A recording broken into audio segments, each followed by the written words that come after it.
हल्ला बोल भाई हल्ला बोल भाई हल्ला बोल भाई हल्ला बोल, हल्ला बोल भाई हल्ला बोल भाई हल्ला बोल भाई हल्ला बोल।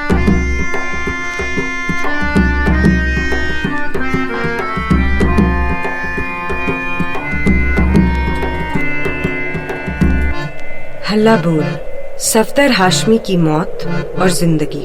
हल्ला बोल भाई हल्ला बोल भाई हल्ला बोल भाई हल्ला बोल, हल्ला बोल भाई हल्ला बोल भाई हल्ला बोल भाई हल्ला बोल।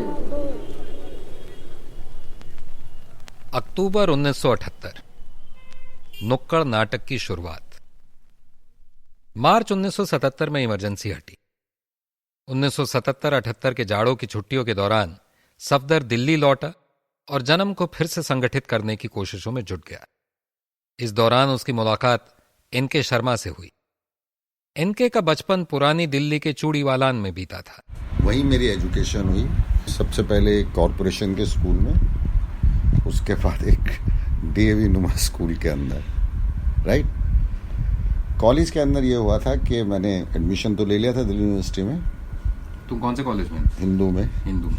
लेकिन हुआ ये था कि अभी मैंने ज्वाइन ही किया था एंड माय फादर एक्सपायर्ड, और my father had a government accommodation. He was the industrial officer in Delhi administration. So वो हमारे परिवार के लिए क्राइसिस, हमारा मकान नहीं था कोई दिल्ली शहर के अंदर, बिग फैमिली। तो अगर कोई बंदे को वो जॉब मिल जाता तो वो मकान रुक जाता। तो मैंने छोड़ दिया वो, और मैंने एक्सटर्नल में अपने आप को रजिस्टर करा लिया। मैं पढ़ना चाहता था, तो इसलिए मैंने छोड़ के और फिर मैंने अलग से ग्रेजुएशन करी। तो मेरी क्वालिफिकेशन ग्रेजुएशन है। पिता की मृत्यु के आधार पर एनके ने दिल्ली प्रशासन में नौकरी के लिए आवेदन दिया, जिसे मंजूर कर लिया गया। नौकरी भी मिल गई और सरकारी मकान भी बच गया। उस समय एनके की उम्र 18 साल रही होगी। उसने नौकरी की वजह से हिंदू कॉलेज छोड़ दिया और कॉरेस्पॉन्डेंस के विद्यार्थी के तौर पर दाखिला लिया। कॉलेज की पढ़ाई पूरी की। एनके पहली बार 1975 में जन्म के संपर्क में आया था, मगर वो सक्रिय हो पाता इससे पहले ही इमरजेंसी थोप दी गई। जब इमरजेंसी के बाद थोड़ी हलचल शुरू हुई तो एनके भी वापस लौट आया। इस बार मेरठ के अरुण शर्मा भी शामिल हो गए थे। उस वक्त हिंदी कवि कांति मोहन जन्म से जुड़े हुए थे। एनके बताता है कि नया बाजार पुरानी दिल्ली के उनके घर में एक मीटिंग हुई थी, जिसमें सफदर, त्यागी, मनीष, अरुण और खुद एनके मौजूद थे। हो सकता है एक से ज्यादा मीटिंग हुई हो, क्योंकि कविता नागपाल भी कांति मोहन के घर पर एक मीटिंग का जिक्र करती हैं। एनके कहता है कि कविता उस मीटिंग में नहीं थी। इस मीटिंग से कुछ खास निकल तो नहीं पाया, मगर इन नौजवानों के हौसले पस्त नहीं थे। एनके बताते हैं कि चूंकि राकेश सक्सेना उस मीटिंग में नहीं आ पाए थे, इसलिए कुछ दिनों बाद सप्रू हाउस के लॉन में वे एक बार फिर मिले, जो जमाने में बौद्धिक और सांस्कृतिक गतिविधियों का केंद्र हुआ करता था। वहां एक शानदार लाइब्रेरी इन लोगों को आकर्षित करती थी।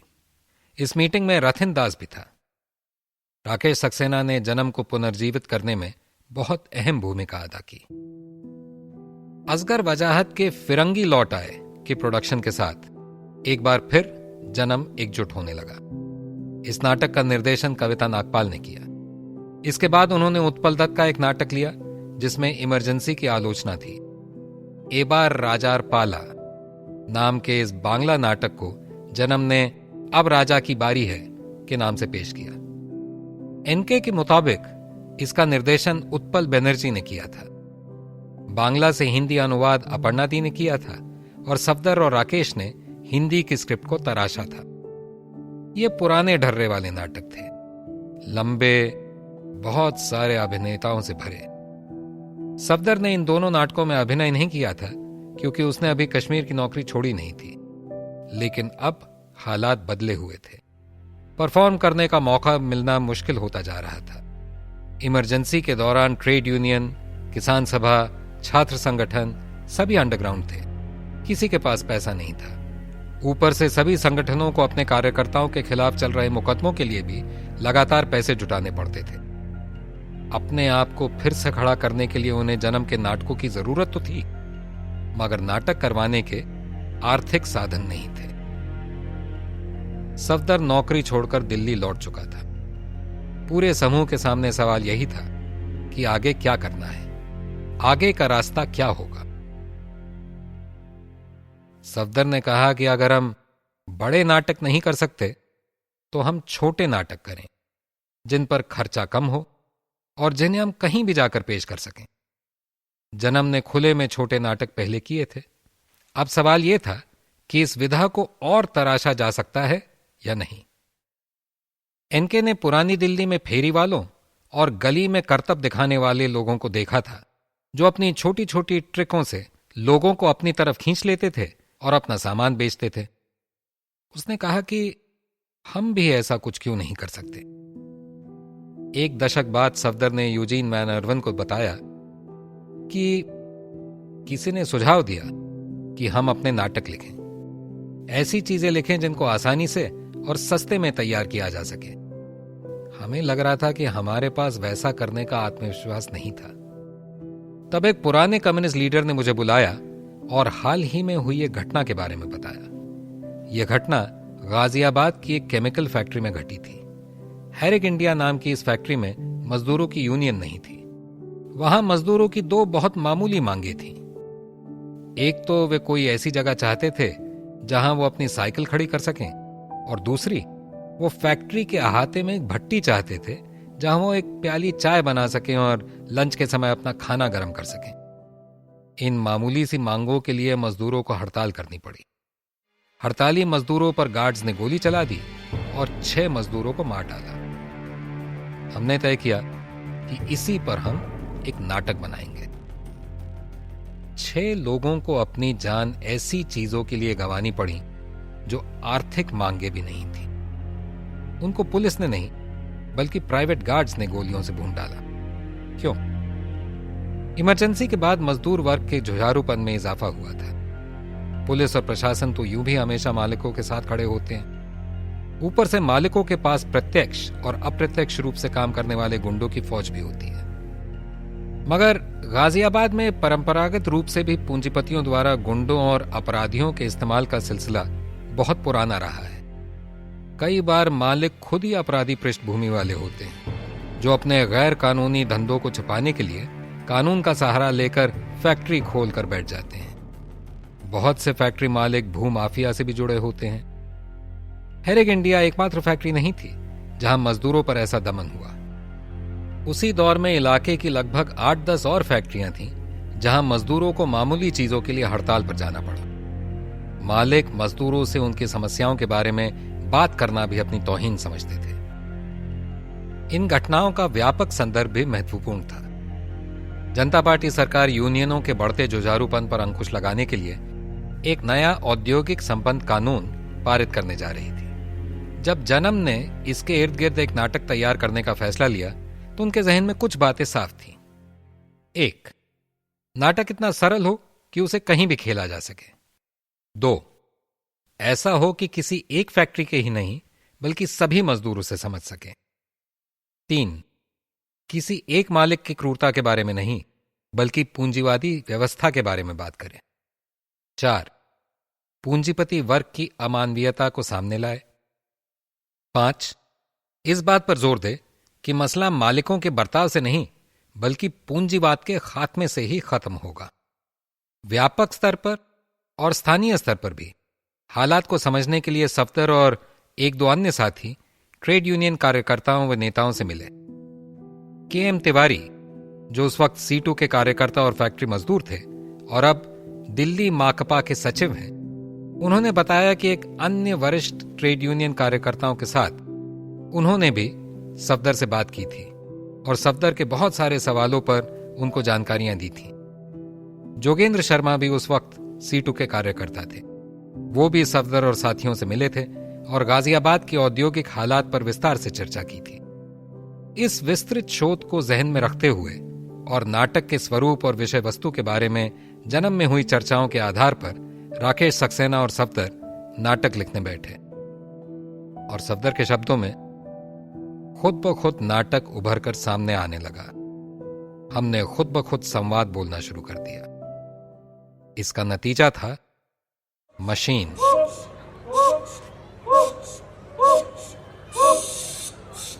जी हाँ, ये है मशीन, लोहे की मशीन, कारखाने की मशीन। मशीन का है एक मालिक और बहुत से पुर्जे यानी के मजदूर। दिन भर चलती है ये और रात को भी देती है बहुत कुछ, लगातार तरह तरह का सामान, तरह तरह की आराइशें। है ना बहुत खूब, देखने में छोटी सी और काम देनों की बहन है ये। देखने वालों के लिए पहेली सी और कामगारों के लिए सहेली सी। क्या कहा आपने? किसने बनाया इसे? अजी आपने आपने आपने उन्होंने और मैंने भी। यानी इस मशीन को जिन्होंने बनाया वो आप और हमारे जैसे इंसान थे, हमारे ही पुरखे, पर बड़े ही विकट। बहुत ही जी और जान से बनाया था इसे और बड़े इत्मीनान से। सदियों की मेहनत है इस मशीन की जड़ में। खट खटाखट खट खटाखट खट खटाखट खट। ये छोटा सा नाटक है, मुश्किल से 13 मिनट का। इसमें 5 एक्टर आते हैं और अपने शरीरों से एक मशीन बनाते हैं। वे मशीन के पुर्जे हैं। मशीन के 3 अहम हिस्से हैं, मजदूर, मालिक और सिक्योरिटी गार्ड। ये तीनों मशीन में से निकलते हैं और उत्पादन की प्रक्रिया में अपनी अपनी भूमिकाओं के बारे में बताते हैं। मजदूर मूल्य पैदा करता है, मालिक मजदूरों की श्रम शक्ति के आर्थिक फल का सुख लेता है और सिक्योरिटी गार्ड अपनी लाठी के दम पर मजदूरों में अनुशासन और आज्ञा पालन सुनिश्चित करता है। सूत्रधार इन सबको एक माला में पिरोता है। एक बिंदु पर आकर मशीन बंद हो जाती है। सूत्रधार पूछता है, इसके लिए कौन जिम्मेदार है? मजदूर आगे आकर जवाब देते हैं कि इसके लिए हम जिम्मेदार हैं। एक तरफ मालिक है जो कुछ सुनने को तैयार नहीं और दूसरी तरफ सिक्योरिटी गार्ड है, खून का प्यासा। मरता क्या न करता। हड़ताल हड़ताल। नतीजा, मशीन गायब, मशीन बंद। इस पर मालिक दमन का रास्ता अपनाता है, लेकिन अंत में जीत मजदूरों की होती है। इस विवरण में नाटक की ताकत और खूबसूरती का अंदाजा लगा पाना मुश्किल है। मानव मशीन पूंजीवाद का एक सरल मगर शक्तिशाली रूपक है। नाटक की भाषा लयात्मक और शायराना है। उसमें शब्दों का खेल है, उतार चढ़ाव है। उसकी भाषा करुणा भी पैदा करती है और हंसी भी। मैंने ये नाटक पहली बार 80 के दशक में दिल्ली के प्रगति मैदान में एक नुक्कड़ नाटक उत्सव के दौरान देखा था। यह जन्म से मेरे जुड़ने के पहले की बात है। उसी उत्सव में पहली बार मैंने बादल सरकार का नाटक भी देखा। उस समय जो बात मुझे समझ में आई थी वो ये, बादल सरकार के नाटक ज्यादा फिजिकल होते थे और सादे या स्पार्टन होने के बावजूद शानदार थे। मुझे उनका नाटक देखते वक्त तो पसंद आया, मगर नाटक के बाद मैं कंफ्यूज्ड रहा। मुझे ये बात समझ में नहीं आई कि नाटक क्या कहने की कोशिश कर रहा है। मैंने सोचा मुझे बांग्ला नहीं आती, इसलिए मैं नहीं समझ पाया। सफदर मेरे सामने बैठा था, उसी ने मुझे शो के बारे में बताया था। लौटते हुए मैंने उससे पूछा तो उसके पास भी कुछ स्पष्ट उत्तर नहीं था, वो भी कंफ्यूज था। बादल सरकार के नाटक तर्क से परे जाकर छूते थे। वे अतार्किकता, बेतुकेपन, गुस्से और घृणा का भाव पैदा करते थे। अब बादल सरकार के बहुत सारे नाटक पढ़ने के बाद मैं भी ये महसूस करता हूं कि अर्थ के मामले में उनके नाटकों में एक खास तरह का तनाव बना रहता है। वे देखने में बिल्कुल ठोस और स्पष्ट दिखाई देते हैं, मगर जब आप उन्हें पकड़ने की कोशिश करते हैं तो वे रेत की तरह आपकी मुट्ठी से फिसल जाते हैं। अगले दिन मैंने मशीन देखा और इसे देखकर मैं स्तब्ध रह गया। यह नाटक बादल सरकार के नाटकों से कितना मेल खाता था और फिर भी उनसे कितना भिन्न था। यह भी संक्षिप्त था, यह भी फिजिकल था। इसमें भी भाषा का पैरापन उतना ही था, मगर अर्थ के मामले में कोई कंफ्यूजन नहीं था।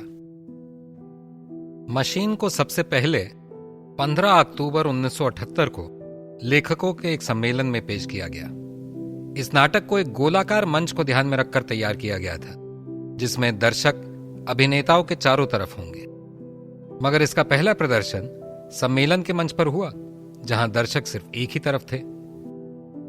फिर भी सभी अभिनेताओं ने महसूस किया कि वे इस बदली हुई स्थिति के हिसाब से भी खुद को आसानी से ढाल सकते हैं। इस शो में हिंदी कवि मनमोहन भी मौजूद थे।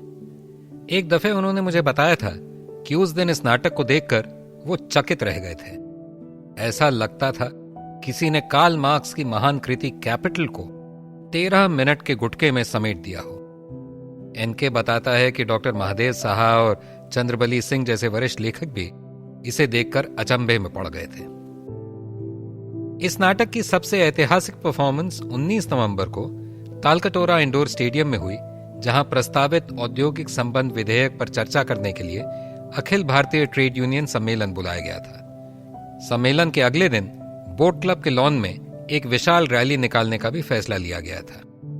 उस अनुभव को याद करते हुए सफदर ने यूजीन वैन अर्विन को बताया, हम सुबह सुबह स्टेडियम पहुंच गए थे और आयोजकों से बार बार गुहार लगाते रहे कि हमें नाटक दिखाने का मौका दें। उन्हें यह बात समझ में नहीं आ रही थी कि ट्रेड यूनियन की एक गंभीर चर्चा सत्र में नाटक का क्या काम हो सकता है। हम तरह तरह से उन्हें समझाते रहे, वे हमें जानते तक नहीं थे। हम शाम तक डटे रहे। अंत में जब वे लोग हमसे तंग आ गए तो उन्होंने कहा कि अंतिम प्रस्ताव पारित होने के बाद हम ये नाटक परफॉर्म कर सकते हैं। उनकी उदासीनता इतनी थी कि उन्होंने साफ कह दिया कि हम इस बारे में कोई घोषणा नहीं करने वाले हैं। अगर आप अपने बूते पर घोषणा करना चाहें तो कर लेना। स्टेडियम की बनावट हमारे लिए मुफीद थी। ये एक एरिना जैसा है। इसके बीचों बीच एक बड़ा सा बास्केटबॉल कोर्ट है और चारों तरफ सीटें लगी हैं। जैसे ही आखिरी नारे की गूंज शांत हुई और लोग कतारों से स्टेडियम से बाहर निकलने लगे, हम 6 लोग दौड़कर एरिना में धमके और बीचों बीच जाकर हमने फटाफट मशीन बनाई। हमारी लयात्मक फुंफकार जैसी आवाज को सुनकर लोग वापस मुड़ने लगे। किसी को समझ में नहीं आ रहा था कि ये क्या हो रहा है। आमतौर पर हम ज्यादा से ज्यादा 20 सेकंड तक मशीन चलाते हैं, मगर उस समय हॉल में शोर बहुत ज्यादा था, इसलिए हम 2 मिनट तक मशीन चलाते रहे। हमें बहुत ऊंची आवाज निकालनी थी, लिहाजा 2 मिनट के भीतर ही हम थक चुके थे। कल्पना कीजिए कि हमारे सबसे नजदीकी दर्शक भी हमसे कम से कम 60 फुट दूर थे। लोग शांत होने लगे। मैं सूत्रधार था। मैंने मशीन रोकने का इशारा किया और बोलना शुरू किया। ये एक अद्भुत सफलता थी। जब हमने आखिरी गीत गाया तो ट्रेड यूनियन कार्यकर्ता रेलिंग पर से कूद कर आने लगे। उम्र दराज नेता भी बच्चों जैसे हो गए थे। उन्होंने हमें कंधों पर उठा लिया। हम देखते देखते उस क्षण के नायक बन गए थे। लोगों ने सिगरेट के पैकेटों पर हमारे ऑटोग्राफ लिए और हमें अगले दिन होने वाली रैली में परफॉर्म करने का न्योता दिया। जब उन्होंने अगले दिन बोट क्लब की रैली में दसियों हजार लोगों के सामने अपना नाटक पेश किया तो लोगों ने इस नाटक को देखा कम और सुना ज्यादा, क्योंकि नाटक एक ऊंचे मंच पर खेला गया था और दर्शक दूर तक फैले हुए थे। फिर भी इसका असर जबरदस्त रहा। जन्म को हर जगह से मशीन नाटक पेश करने के न्योते आने लगे। इसके बाद परफॉर्मेंसेस का एक सिलसिला चल पड़ा और मशीन मजदूर बस्तियों और औद्योगिक इलाकों में खेला जाने लगा। 10 साल बाद सफदर ने विश्लेषण करते हुए कहा, मजदूरों को इस नाटक से बेइंतहा प्यार है। मुझे अब भी समझ नहीं आता क्यों। ये तो इतना सरल नाटक है, इसमें कुछ है ही नहीं। ये तो सिर्फ एक खाका भर है, इसमें बस डायलॉग दिलचस्प है। फिर भी सब जगह मजदूर इसे पसंद करते हैं। इस बात को समझाना बहुत मुश्किल है। इसमें शायद कुछ अदात या अमूर्त बात है जो उन्हें छू जाती है।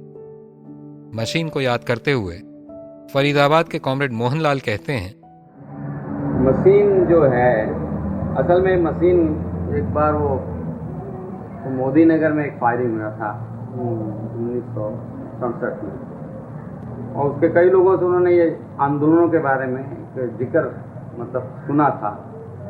तो मेरे से भी उन्होंने सुना था, क्योंकि उस आंदोलन में मैं शुरुआत, मेरा वो आंदोलन था 1967 का। तो उससे उसी तरह का जो पुलिस का अटैक और फायरिंग और ये तमाम होते हैं, तो वो मेरे से बात किए थे वो।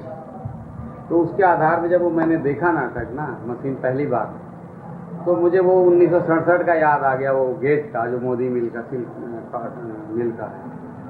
तो मैंने उनसे कहा कि ये तो आपने वही बना दिया है, लेकिन वो सिर्फ यह है कि बहुत शॉर्ट में है, मतलब छोटे रूम में है, लेकिन वो वो जो वहाँ हुआ था वो तो बहुत बड़ा मतलब कांड हुआ था। तो उस आधार पर वो मशीन जो था वो ऐसा मेरे का 15 या 20 मिनट का नाटक था, लेकिन वो श्रमिकों के गेट पे जो होता था नाटक, तो उसको मजदूरों में अपने में एक शक्ति मिलती थी उस नाटक से। तो वो उसी आधार पर, क्योंकि वो ऐसा आंदोलन नाटक था कि आंदोलन से संबंधित था और मजदूरों को अपनी एकता बनाने के लिए वो ज़्यादा शक्ति देते। तो वो नाटक मुझे तो कम से कम बहुत ही पसंद था। मुझे इसलिए बहुत ज़्यादा पसंद है कि वो एक मेरे भी, जब से मैं ट्रेड में शुरू किया और नौकरी किया, तो मुझे भी ऐसा लगा कि मेरे जो जीवन से संबंधित बातें हुई हैं वो वही इस नाटक में उन्होंने दर्शाया है। तो ये हर मजदूर को लग सकता है, वो हर आंदोलनकारी को, और जो भी वो अपने समस्याओं को सुलझाने के लिए आंदोलन करेगा तो सबको ये लगता था कि ये मेरा ही है। इसके बाद तो जन्म की चल निकली। अगले 10 साल में जन्म ने 22 नुक्कड़ नाटक तैयार किए। सफदर कहता था कि इस दौरान जन्म ने कुछ 4000 शो किए होंगे। माला को यह बात अतिशयोक्ति लगती है। उसके हिसाब से कुछ 2500 परफॉर्मेंस ही हुई होंगी। नुक्कड़ नाटक की दिशा में बढ़ना कोई सचेत कलात्मक फैसला नहीं था। यह कोई नया प्रयोग करने की ख्वाहिश का नतीजा नहीं था। यह फौरी जरूरत का नतीजा था। इसका कारण था पैसे की तंगी। जन्म के बड़े नाटकों को परफॉर्म करना संभव नहीं था, क्योंकि ट्रेड यूनियनों, किसान संगठनों और छात्र संगठनों के पास इमरजेंसी के बाद के मुश्किल दौर में मंच खड़ा करने और साउंड और लाइट्स का बंदोबस्त करने के लिए पैसे नहीं होते थे। जब ये संगठन खुद मोहताज हो चुके थे तो वे भला जन्म को क्या बुलाते। लिहाजा जन्म एक दोराहे पर पहुंच गया था। या तो वो वैकल्पिक दर्शकों की तलाश करे और अपनी कलात्मक यात्रा जारी रखे, या अपने काम को उन मजदूरों की जरूरतों और आर्थिक क्षमताओं के हिसाब से बदले जिनके लिए वो काम करना चाहता था। आजकल आर्ट्स मैनेजमेंट की भाषा में कहें तो जन्म के सामने अपने मिशन को जारी रखने के लिए अपने विजन में संशोधन करने या विजन पर डटे रहने के लिए अपने मिशन में बदलाव लाने की दुविधा थी। बहुत सारे कलाकार, बहुत सारे एनजीओ, बहुत सारे रेडिकल कार्यकर्ता आजकल अपने मिशन पर डटे रहने के लिए अपने विजन में कतर ब्योत कर लेते हैं। वे फंडिंग के पीछे दौड़ते हैं और अपने काम से समझौता कर लेते हैं। जन्म ने ठीक उल्टा किया। उसने अपनी राजनीति को केंद्र में रखा।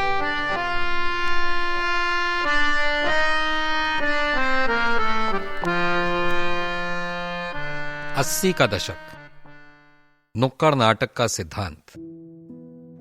माला बताती है कि जब 19 नवंबर 1978 को तालकटोरा स्टेडियम में मशीन परफॉर्म करने के बाद जन्म के लोग वीपी हाउस की तरफ वापस चले और लोग उन्हें घेर कर उनसे नाम पता मांग रहे थे, उस गहमा गहमी में भी सफदर का दिमाग कहीं और था।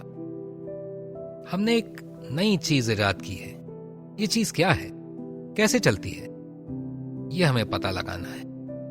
हमें इस पर और काम करना होगा। हमें इसको तराशना होगा। हमें इसका व्याकरण ढूंढना होगा। मशीन की कामयाबी को लेकर जन्म में हर व्यक्ति रोमांचित था। लिहाजा सफदर की यह उत्तेजना भी अस्वाभाविक नहीं थी। गौर करने वाली बात यह है कि इस नाटक का सिर्फ 5वां परफॉर्मेंस था और सफदर अभी से उसका विश्लेषण करने लगा था।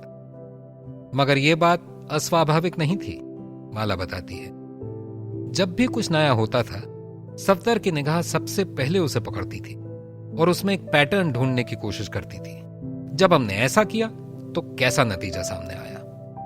इसके कुछ ही अरसे बाद सफदर ने इस नई रोमांचक विधा को समझने में दिलचस्पी रखने वाले अभिनेताओं, निर्देशकों, नाटक लिखने वालों, संगीतकारों और कलाकारों के साथ साझा करने के लिए नुक्कड़ नाटक के स्वरूप और आवश्यकता पर मसौदा पर्चा लिखा। नुक्कड़ नाटक करते हुए जन्म को मात्र 4 महीने हुए थे। नुक्कड़ नाटक दस्तावेजी और संक्षिप्त, सख्ते में डालने वाला मगर जाना पहचाना होता है और इसलिए इसका असर सिर्फ भावनात्मक नहीं बल्कि तर्कशील भी होता है और लिहाजा लंबे समय तक टिकता है। यह सूक्ष्म या बेहद बारीक विश्लेषणात्मक विधा नहीं है। यह पुरशोर और शानदार है और मजेदार भी। और इसका सही वक्त पर सामने आना अपने आप में एक बयान है।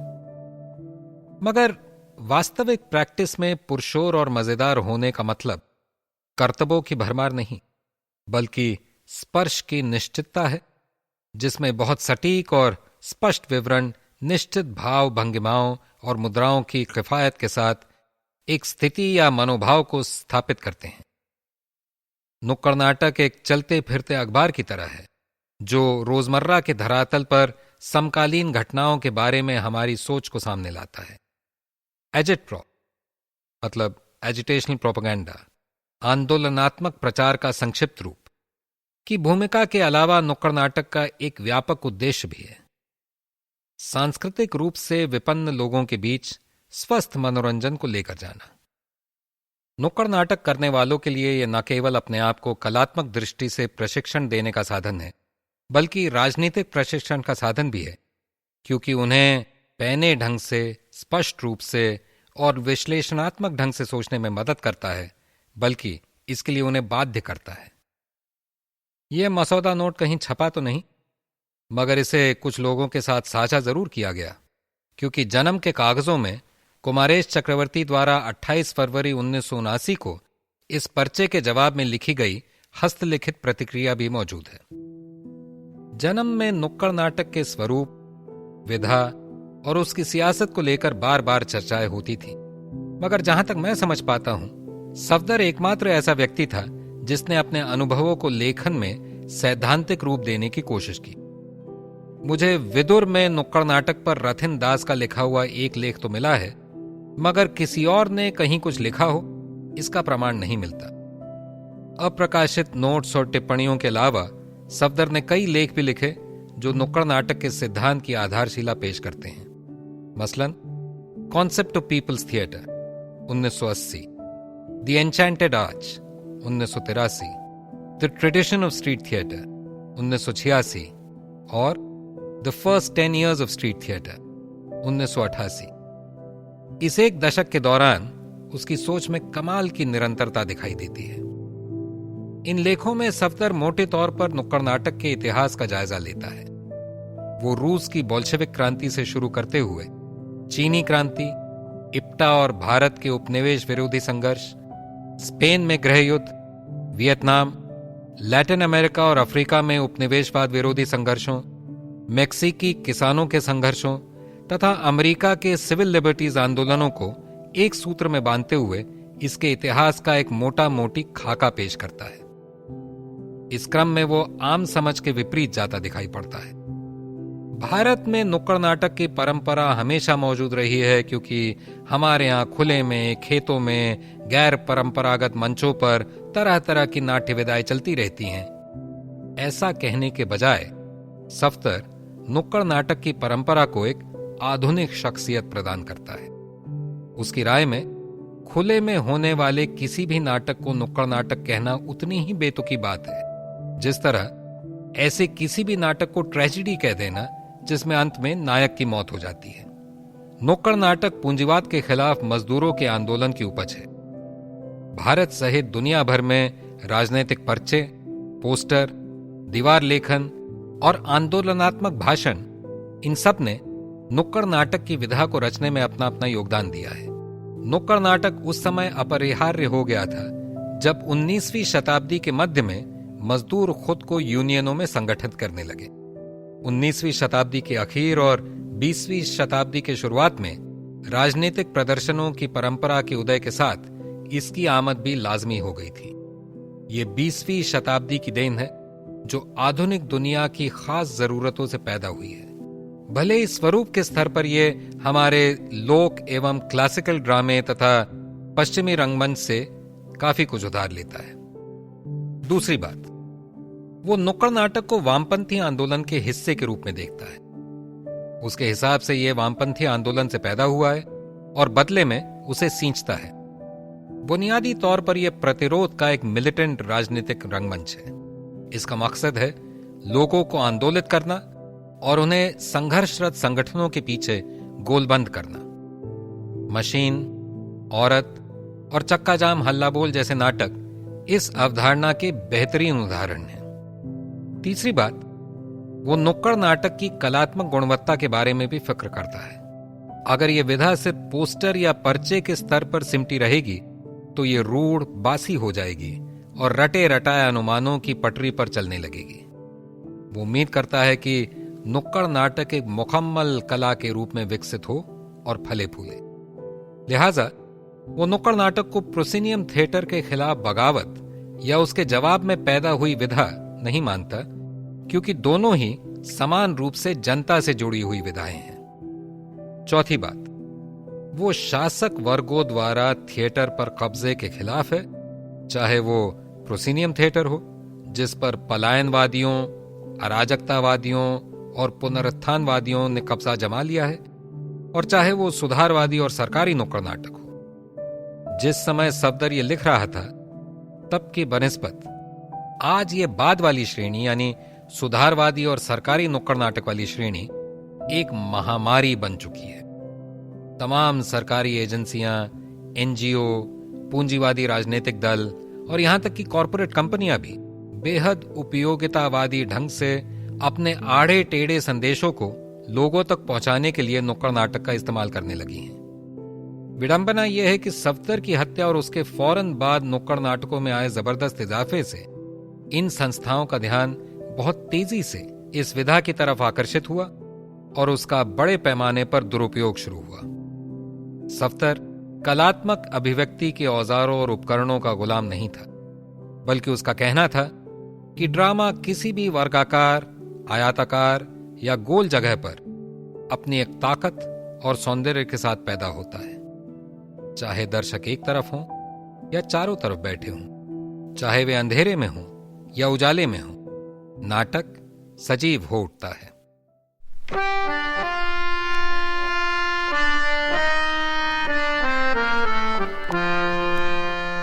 1978 समुदाय और बेलची।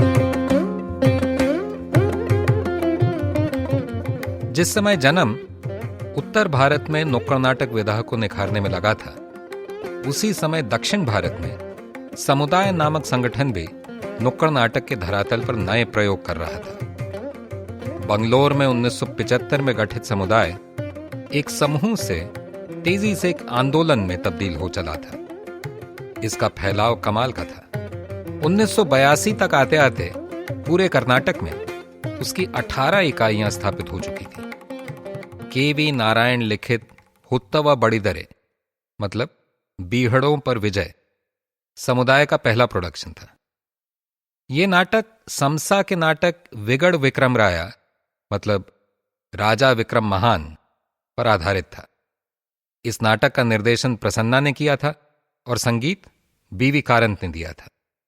इसके फौरन बाद पाटा ओंदू मतलब अध्याय 1 और पाटा येरुडू अध्याय 2 नामक 2 छोटे नाटक तैयार किए गए। इनका निर्देशन भी प्रसन्ना ने ही किया था। पाटा येरुडू में जो अभिनेता थे वे खुद बेंगलोर की मजदूर बस्तियों के बाशिंदे थे। प्रसन्ना ने ब्रेख्ट के द मदर और गैलीलियो का भी निर्देशन किया। द मदर की टिकटें बेचने में भाकपा और माकपा दोनों ने बढ़ चढ़कर मदद की थी। गैलीलियो के लिए समुदाय ने एक छोटा सा मंच तैयार किया जिसको कहीं भी ले जाकर स्थापित किया जा सकता था ताकि खुले में ज्यादा से ज्यादा परफॉर्मेंसेस की जा सके। इसी बीच समुदाय ने क्रांतिकारी गानों और कविताओं के साथ साथ राजनैतिक और सांस्कृतिक मुद्दों पर पर्चे और किताबें प्रकाशित की, फिल्म सोसाइटियों का गठन किया और एक लाइब्रेरी आंदोलन भी शुरू किया। समुदाय का पहला नुक्कड़ नाटक था बेलची, जो बिहार में मई 1977 में दलित खेत मजदूरों को जलाकर मार देने की भयानक घटना पर आधारित था। बेलची की पहली परफॉर्मेंस 1978 में हुई और कुल मिलाकर इसके तकरीबन 2500 शो आयोजित हुए। बेलची और मशीन में कमाल की समानताएं दिखती हैं।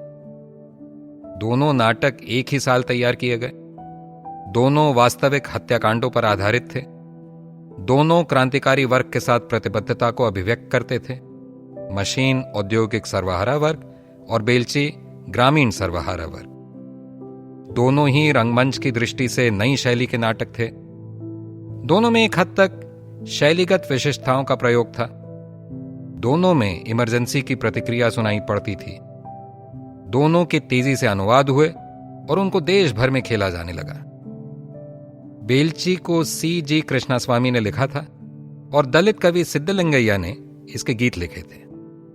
झुग्गी बस्तियों में उसको बहुत बड़े पैमाने पर खेला गया। इसके कलाकार भी झुग्गी बस्तियों से लिए गए थे। बेलची के फौरन बाद कृष्णास्वामी का लिखा मे डे यानी मई दिवस तैयार किया गया। इसके बाद बेंगलोर की एक फैक्ट्री में हुई हड़ताल पर स्ट्रगल नाम का एक डॉक्यू ड्रामा तैयार किया गया। लक्ष्मी चंद्रशेखर और MC आनंद के निर्देशन में बनाए इस नाटक में खुद हड़ताली मजदूरों ने अभिनय किया था। इसके अलावा और भी प्रयोग किए गए। कर्नाटक के शिमोगा जिले में मालिक द्वारा दलित बंधुआ मजदूर की बर्बर हत्या को नाटक में ढालते हुए पत्रे संगदन कोले नाटक तैयार किया गया। 1975 में बिहार में कोयला खादान में पानी भर जाने से 380 मजदूरों की मौत पर चसनाला नाटक बना। अंधविश्वास और फर्जी बाबाओं पर बेलेदवरू नाटक बना। आंध्र प्रदेश में पुलिस द्वारा की गई हत्याओं पर तारकुंडे आयोग की रिपोर्ट को लेकर भारत दर्शना और बंधुआ मजदूरों के जीवन पर जीत दहत्ती रंगा नाटक तैयार किए गए। मुझे पक्का पता नहीं है कि ये सारे नाटक समुदाय की बेंगलोर इकाई ने तैयार किए थे या अलग अलग इकाइयों ने किए थे। जो भी हो, अक्टूबर 1979 में यानी नुक्कड़ नाटक शुरू होने के पहले एक साल में हमें समुदाय द्वारा किए गए 8 नाटक दिखाई देते हैं। समुदाय का जन आंदोलन बनना उनके द्वारा समय समय पर आयोजित किए जाने वाले जत्थों में अद्भुत ढंग से दिखाई पड़ता है। इनमें से पहला जत्था 15 अक्टूबर से 15 नवंबर 1979 के बीच आयोजित किया गया। रति बार्थोलोमिया लिखती हैं, इसके 2 मकसद थे। जमीनी धरातल पर लोगों की जिंदगी को जानना, उनसे सीखना, हालात को खुद अपनी आंखों से देखना व समझना, और रंगमंच को शिक्षा के एक साधन, सामंती और अर्ध सामंती मूल्यों पर एक हमले के रूप में इस्तेमाल करना। इस प्रयोग के लिए पैसे की जरूरत कलाकारों द्वारा बनाए गए 20,000 ग्रीटिंग कार्ड्स की बिक्री और व्यक्तिगत चंदों के जरिए इकट्ठा की गई थी। यह जत्था कर्नाटक के 19 में से 17 जिलों से होकर गुजरा था। इस दौरान 450 जगह शो किए गए, असंख्य जगह गीत गाए गए, तरह तरह के साहित्य की बिक्री हुई, दर्शकों के साथ चर्चाएं हुई। इन्हीं दर्शकों ने कलाकारों की मेजबानी का भी जिम्मा उठाया। दूसरा जत्था 15 जनवरी से 31 जनवरी 1981 के बीच आयोजित किया गया। यह पहले जत्थे के मुकाबले आधी अवधि का था, मगर ज्यादा सघन और ज्यादा विकेंद्रीकृत था। इस बार जत्थे में 10 समूह थे और प्रत्येक समूह में 20-25 स्थायी सदस्य चल रहे थे। ये जत्थे 10 शहरों से शुरू हुए और 10 अन्य शहरों में पहुंचे। जत्थे के आखिर में सभी टीमों को एक जगह नहीं पहुंचना था। 1979 के जत्थे में लोग वैन और बसों में यात्रा करते थे। इस बार ये लोग साइकिलों पर यात्रा कर रहे थे। इस संक्षिप्त और अधूरे विवरण से भी समुदाय के काम का महत्व जाहिर हो जाता है। यह इप्टा के जमाने के बाद सच्चे अर्थों में जन केंद्रित, लोकतांत्रिक, धर्मनिरपेक्ष, जन सांस्कृतिक आंदोलन खड़ा करने की पहली बड़ी और बहुत हद तक कामयाब कोशिश थी। समुदाय न केवल प्रगतिशील और बहुधा क्रांतिकारी संस्कृति को लोगों तक लेकर गया, वो लोगों को भी इस संस्कृति को रचने और सींचने में साझेदार बनाने में कामयाब रहा। एक शहरी इकाई से राज्य भर में फैली इकाइयों के नेटवर्क तक समुदाय का जबरदस्त विस्तार, प्रोसिनियम थिएटर से नुक्कड़ नाटक तक की यात्रा, रंगमंच से दूसरी कला विधाओं तक विस्तार, लोगों के साथ रचनात्मक साझेदारी से चलकर राज्यव्यापी जत्थों के आयोजन तक, समुदाय का विस्तार इस विश्वास का परिणाम था कि जनता के सांस्कृतिक आंदोलन का वास्तविक नायक खुद जनता ही होती है। आने वाले सालों में तमिलनाडु में चेन्नई कलेकुड़ू और तेलुगु इलाकों में प्रजा नाट्य मंडली जैसे संगठन भी सामने आए, जो नुक्कड़ नाटक की विधा को बढ़ चढ़कर इस्तेमाल कर रहे थे। प्रजा नाट्य मंडली भी एक जन आंदोलन बना, जिसमें आज भी सबसे निर्धन और हाशियाई तबकों के हजारों लोग काम करते हैं।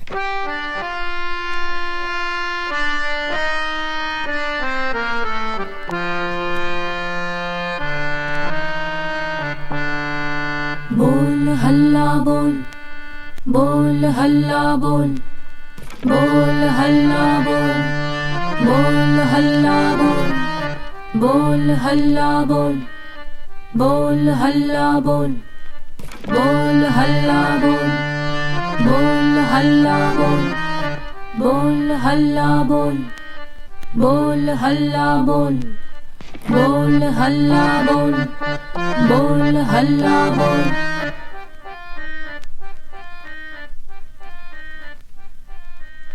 हल्ला बोल सफदर हाशमी की मौत और जिंदगी के लेखक हैं सुधन्वा देशपांडे। मूल अंग्रेजी से हिंदुस्तानी अनुवाद योगेंद्र दत्त। इस किताब के अंग्रेजी प्रकाशक हैं लेफ्टवर्ड बुक्स और हिंदी प्रकाशक हैं वाम प्रकाशन। इस पॉडकास्ट के प्रोडक्शन असिस्टेंट हैं Himanshu Singh, sound editor Dhruv Rai, photographer Tapesh Sharma, graphic design Sharna Dastur. Podcast की रिकॉर्डिंग हर्ट साउंड स्टूडियो नई दिल्ली में हुई है। साउंड रिकॉर्डिंग और मास्टरिंग मोहम्मद हसन सिद्दीकी उर्फ हसन भाई। Signature tune MD Pallavi. Audio interviews के लिए आभार जननाट्य मंच और सुधन्वा देशपांडे। अन्य आभार काजल घोष, परचम, जननाट्य मंच, बैफुट, समीरा अयंगर, विनूता माल्या, हसन भाई का पूरा परिवार, अमृता सुभाष, रत्ना पाठक शाह और नसीरुद्दीन शाह। इस एपिसोड में आवाजें सुधन्वा देशपांडे, कॉमरेड मोहनलाल, NK शर्मा और सानिया हाशमी। पॉडकास्ट के निर्देशक हैं आशीष पालीवाल और सुधन्वा देशपांडे और निर्माता हैं आशीष पालीवाल।